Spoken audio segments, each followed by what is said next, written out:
What are you doing? Spitting in our yard? Hiker trash style? Hey, I lived in the woods for 5 months. Come on now. Give me a break.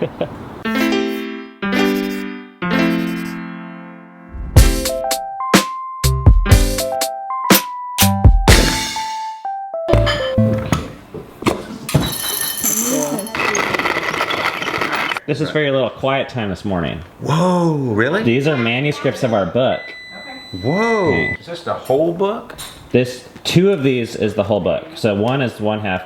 And guess who's the star of the last 3 chapters? Oh, it's got to be the Crawfords, of course. No, you got to check it out because... Really? Are you serious? I'm dead serious. So do I need to skip ahead? Yeah, you should just read the last 3 chapters. Really? Yeah, and then you can give a book review today. Actually, I'd like to read the whole thing, to be honest with you. It's pretty boring. The first half is terrible right now. Is it? Yeah, it's getting better, but... Okay, I'm going downstairs to read the book. The whole thing? Maybe. That is a waste of your time. No, look. This page is, look how much space is in between those words. I can do it. Y'all sure you don't mind? See, reading something that you wrote is kind of private. It's kind of...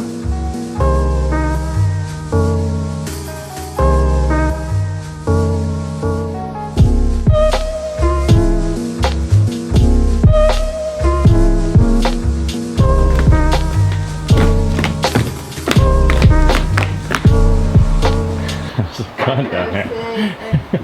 Is that the first half? I'm almost through the first one.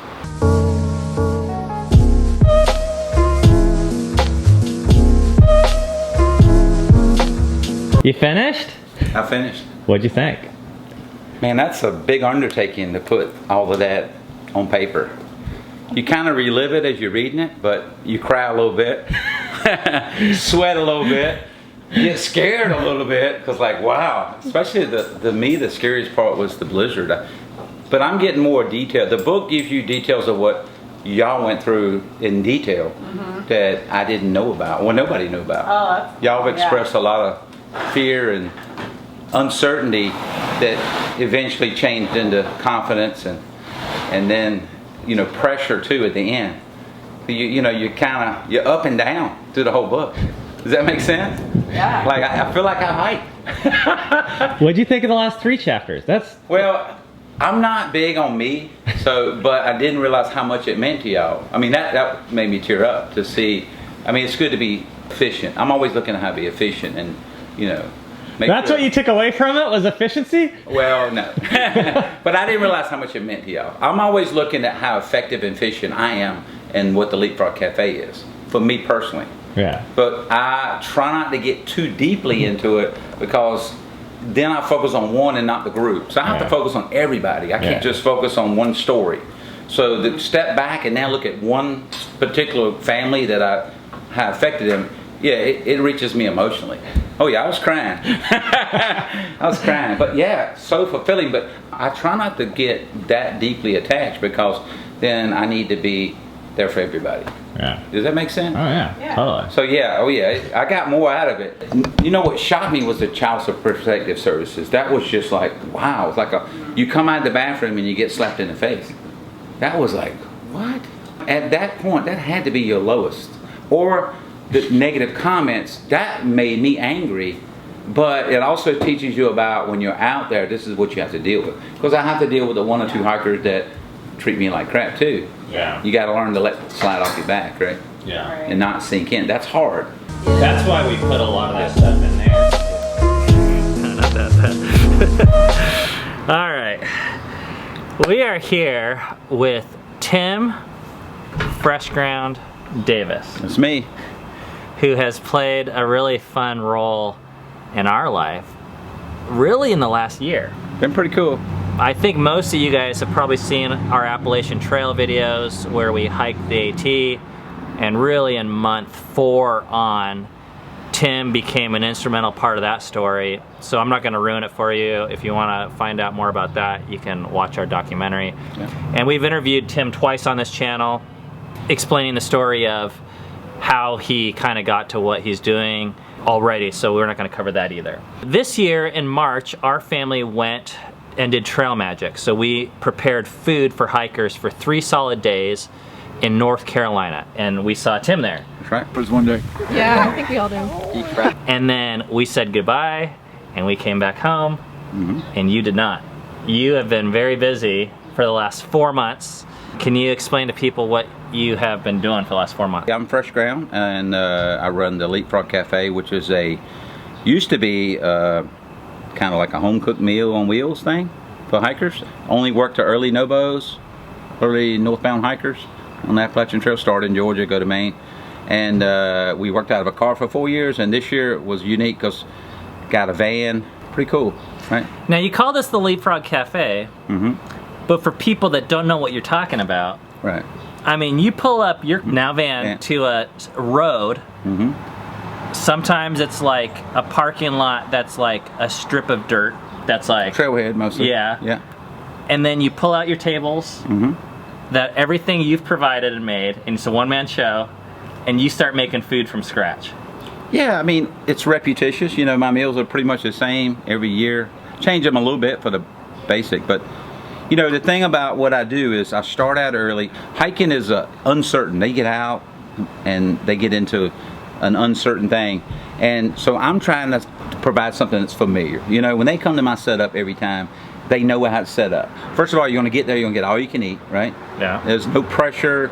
We put you down on the chair or, you know, place to sit, relax. Well, of course, we make you wash your hands when you come up. It's mandatory. You wash your hands, and you can't get behind the table while I'm cooking. 2 rules, that's all. Unless it's the last day in Maine. Then you were like, you cook the food, I'm going to sleep. I did break that rule this year. The last day. First of all, Leapfrog Cafe is a community of hikers, mostly past hikers, that donate to me to go out and provide trail magic that I provided for them. That's what it is. Most of the donations come from past hikers. And then I'm taking Southern style home cooked food and I'm moving up the trail with the early Nobos, and specifically with those that left middle of February to the first week of March. That's usually my window. So for those people that don't know, those are people that's the early part of the season. They're experiencing the most cold. Yeah, definitely most cold. The least trail magic. Yeah, I'm filling the niche. Yeah. Exactly. So you're trying to reach them because no one else is reaching them. I do have people that come out and do help in a way. Like this year we had Paul, Bert, and Bob came out and we set up at Lemon Gap, and Joker helped us too. And us 4 stayed for 4 days and fed 125 hikers, which is pretty cool, yeah. So for people that don't know what it's like, it's so hard to explain. We're in the woods for, let's just say, 2 or 3 days at a time. And then you come out, and I remember the first time I saw you. I mean, it actually brings me to tears right now, just even thinking about it, because we're walking down this dirt path, and it's just like this gravel road. And then I see a paper plate with an arrow on it. That was it. When you're a hiker, you don't ask questions. You're like, I'm gonna follow that arrow. Trail magic. It said trail magic, didn't it? No. It didn't say anything. There was a paper plate with an arrow. Oh, that was it? That was it. Wow. But I was like, I don't care. Okay. I don't care what's at the end of this arrow. Yeah. It's gotta be better than walking in the dirt in the heat. I usually put trail magic on. Maybe that's an upgrade to this year. So we walked, and it was like probably 30 feet off the path, and you had like, you know, dug into this like jungle basically and backed your car up. Yeah, so that was in Vermont, wasn't it? Yeah. Random spot. Yeah, random spot. Wow, I remember that setup. And I walk up, and you hand me a wedge of watermelon. That's usually the and there's this ice cold Kool-Aid, which Kool-Aid is something I would never touch here because I'm like, what? Kool-Aid, that's for kids. But when you're hiking and you get anything that's ice cold and not water, that's sugar. It feels like you're drinking champagne. I mean, that's like hiker champagne. That's what you should call that, hiker champagne. that's a good name. It is. And then to get a chair and to be handed warm food that was basically custom to order, it changed the way that we saw the trail. Yeah. Look, I'm not trying to fool anybody. We just want to provide some relief for the hikers. You know, you're hungry. Look, you're starving really in a way because you're losing weight. You can't keep your weight on. And to come in and sit down in a chair, like the hikers treated me last year in the Whites. They're like, I took a nap, they ran it, and they had me come sit down. And it made me tear up because I realized, wow, this is how effective it is to hikers to just be able to rest and be able to not worry about anything. At that moment, you can just shut down completely, rest and eat and get fresh grounded, hopefully. Fresh grounded. Thanks, Hops, for that term. Hey, I came up with that term, 4 hops. 4 hops. Yeah. Can you paint a picture for what an average day in your life on the trail is? 3 things I worry about. You got to have food, so you got to resupply. You got to have a place to get water. I keep water jugs and and trash. So resupply. Okay. Right, resupply. So you go always. to a grocery store and Right. what? I've done it so many times that I don't even do a list anymore. I just kind of, when I go through the aisles, I visually know what I need. I'm not a multitasker, but I am good with systems. So I developed a system of basic Southern style food, high fat, high salt. Can you give examples of the food? Yeah, so breakfast is always banana and blueberry pancakes and fresh ground coffee with French press. Sometimes it's bacon in the morning, depends on how big a group is. Lunch could be, this year I think I switched up, I did the taco bar. That was a big hit. We just pretty much make some taco meat, and for vegans and vegetarians we do rice and black beans. And then you do, cheese and tomatoes and sour cream and taco sauce and all that. Lay it all out, lettuce and everything. And then hikers just come up. Usually I find a group of hikers and I'm trying to time it with one group so when they arrive I'm ready for them. But at the same time, we feed everybody that comes by. So we might have a group of 5, but we might end up feeding 20 to 30 that day. You never realize how much work goes into feeding everybody. How much do you spend at the grocery store? Usually each resupply is around $300, usually. And that lasts you how long? 2 to 3 days, depends on the numbers. And how many carts does that fill? Well, normally I can get it all in one cart. There were people that did videos this year when I pushed my cart out. It's pretty full. I pack it. I mean, it's overflowing. So you go to the store and then you head to the trail. Yeah, then I'm gonna go figure out what group I'm gonna feed, and then I go set up ahead of them. This year I would stay with a group maybe 4, 5, 6 days at a time. So what's the longest day you had?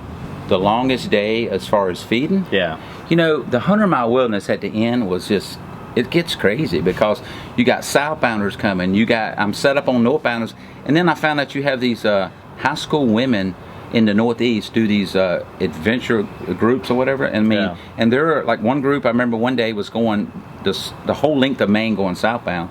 Another group of young ladies were going northbound through the 100-mile wilderness, and they're wonderful. I look glad to meet them, but one of them I had met like at Abel Bridge at the campground. So when I set up at the 100-mile wilderness Joe Mary Road, they saw me and they were literally running down the road behind me before I even set up. So yeah, it got crazy. And it's so weird to me that you don't prioritize or make it exclusive to thru hikers. Yeah, the hiking community that we're trying to support and promote hiking community. So when you become exclusive, that's not what we're about, are we? Hiking community is about all of us coming together doesn't matter if you're a section hiker, day hiker, or a thru hiker. In my eyes, everybody's equal. That's the way it works. I don't know why, but I've tried it other ways, it doesn't work. Yeah. It works when you open it up to everybody. And then where did you sleep? The back of the van, it's a passenger Ford E350 van, passenger van. Half of the back I built a bed on, a rack, and then put a mattress on. Mm-hmm. So you start in Georgia. Yep. And you're basically, hikers are taking, approximately 5 months to hike? Is that the average? Yeah, I think, because I only cater to fast hikers. And I'm not showing favoritism, but it's just me cooking, so I have to shorten my group size, Okay, so people are hiking, or just say 15 to 20 miles a day. That's about right. On average, maybe 15. Yeah. And they start in Georgia and they're walking 2,200 miles, and you are driving and stopping every night through 14 states for 2,200 miles.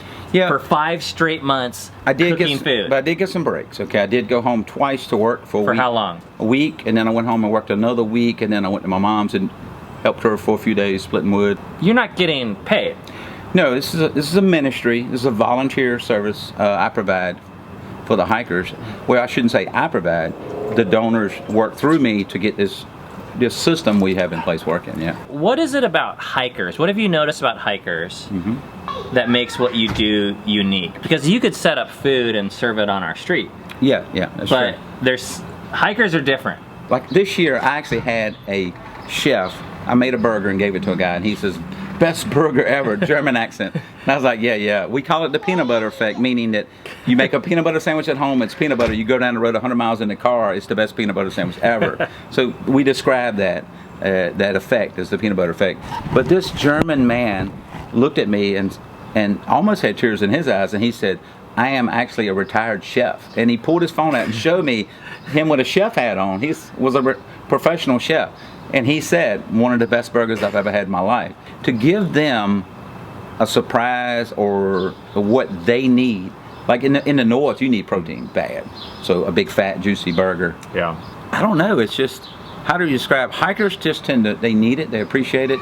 People that don't know hikers know that they're hiking, they can't eat enough food to retain their weight. So they have to gorge in town. So there's the biological aspect where you need the calories. Yeah, there you go. But also there's this group of people that have walked away voluntarily from the comforts of society. They've walked away from electricity. Yeah. They've walked away from plumbing. They've walked away from internet and entertainment. Yeah. And when you do that and you're in the woods, when you get a gift, like our experience was when we got a gift from you, I don't know how to explain it, but it's like 100 times more valuable. Getting a burger on the trail is 100 times more valuable than a burger at home. You need or at a grocery, you know, there's no fast food restaurants on trail. And the amount of gratitude I know that I felt, or, you know, being blown away, or experiencing like just joy, you know, I mean, it sounds silly to say that about blueberry pancakes. But when I remember when we first came across you and you were like, do you want some, you know, homemade French fries? I was like, I mean, they were the best homemade French fries I ever had in my life. We're trying to provide something you need, isn't that right? We're doing it in a way that's loving.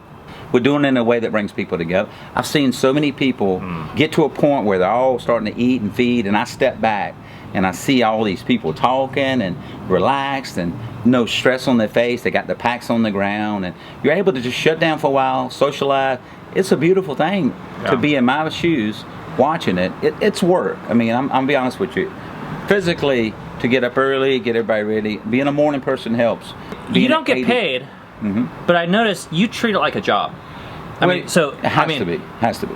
I've offered Fresh Ground a beer. Yeah.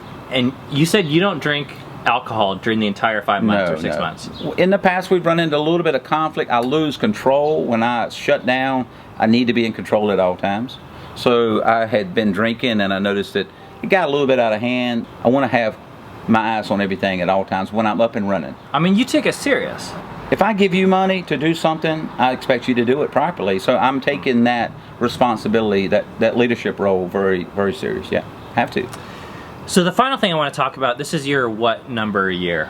5th year. 5th year of running in it a row. Continuous. This is always a bit of an awkward thing to talk about, I know, for you. But on the trail, you've become a bit of a celebrity.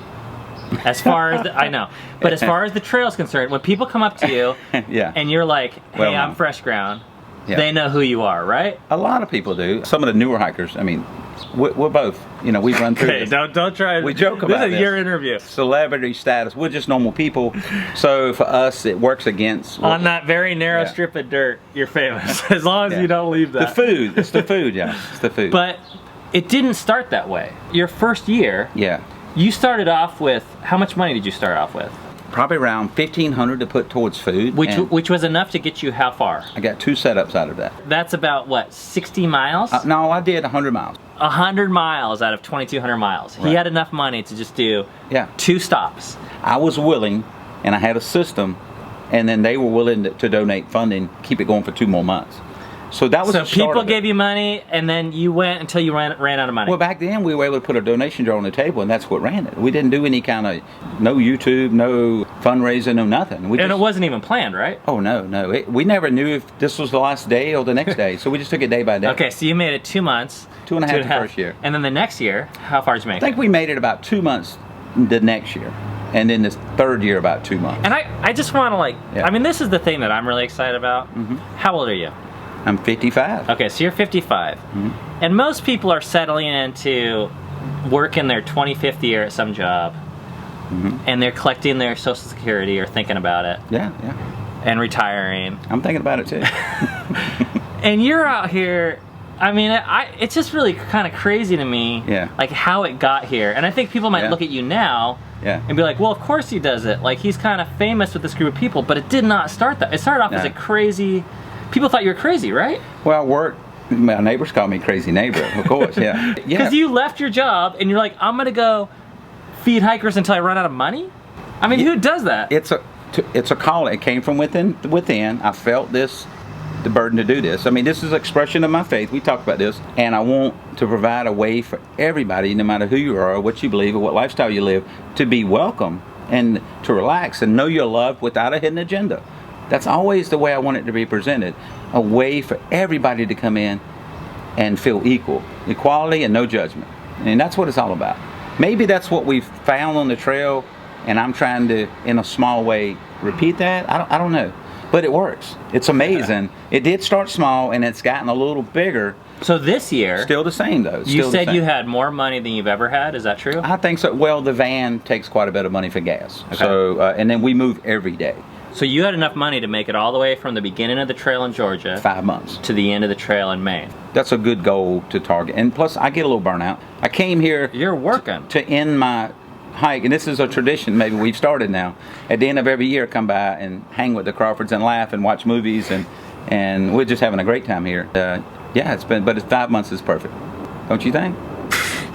I can't imagine. Remember, you said you came out and did it for how many days? 3 days. 3 days, and you were tired. 2 days. And you were tired. Oh, we were worn out. So because the hikers, they keep on coming. Yeah, they're like ants. They never end. And you know, if I stay 10 more minutes, I might find another hiker. So I never wanted to leave. Yeah, yeah. So I've talked to you enough to know like that you've had to develop some disciplines over the years. Yeah, you have to. I've taken more time off this year than ever before to shut down. But really, I actually have to go to the extreme. Sometimes I'd ride to a city away from the trail and sit in the Walmart parking lot all day in the back of the van, watch a movie, or I bought a little TV that I can watch in the van, or read a book. Because if I'm around hikers, you feel obligated to help them. So you have to kind of get away from them. You read about yourself in the book today. Yeah, read your book. Yeah. Let them know. There were some key moments that you changed the trajectory of our story. What was it like reading that? To see their perspective in detail, what they went through, is pretty emotional for me because I know them very well.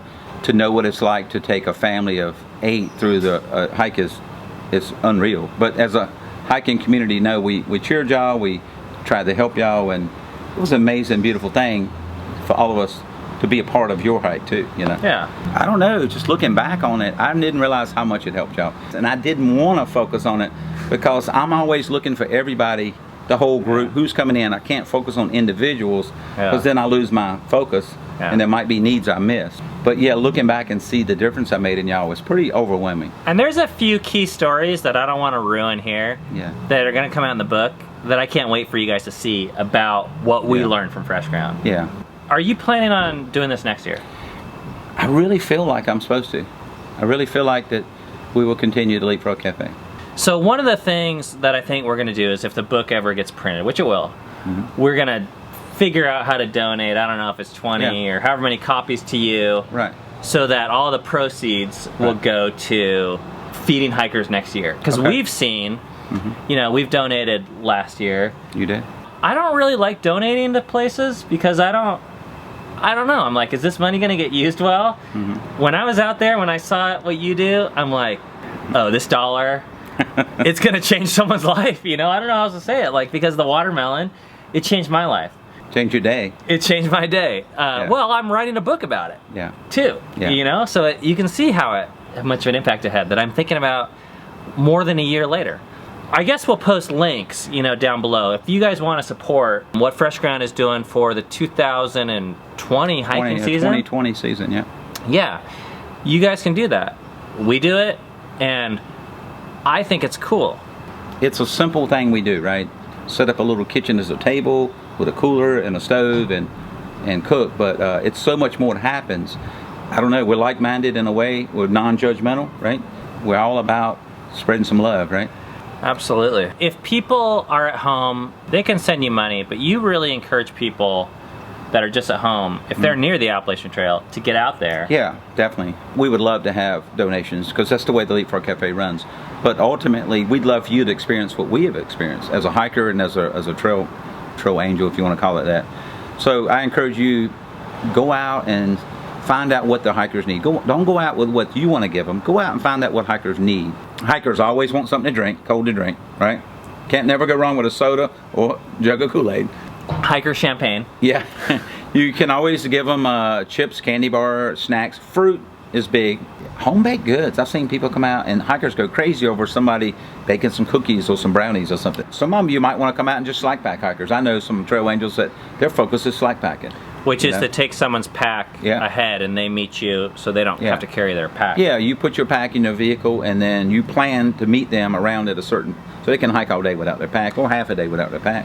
Anything else you want to say? No, it's been a great year. 5 months in, I'm tired. I love it when you come now. here because it keeps us connected to the hiker community and just that hiker mindset of being thankful for, you know, the small things. You know, you saw us on trail living out of backpacks, and now you see us living in what feels like a mansion. Well, you know? I think y'all are very humble dwellings. I don't see fancy stuff here at all. I feel comfortable here. Compared to trail life, at least. It's really nice. That's hiker champagne. This is a hiker mansion. This is a mansion, no doubt. All right, well, I want to give you a hug. Because, yes, sir. That's it. This is a fun partnership. I hope you guys enjoyed this Yeah. interview, getting to know this guy a little bit better. There's links below, and if you want to see other videos, we'll post them here. We'll see you guys next time. And I recommend you read the book. It's awesome.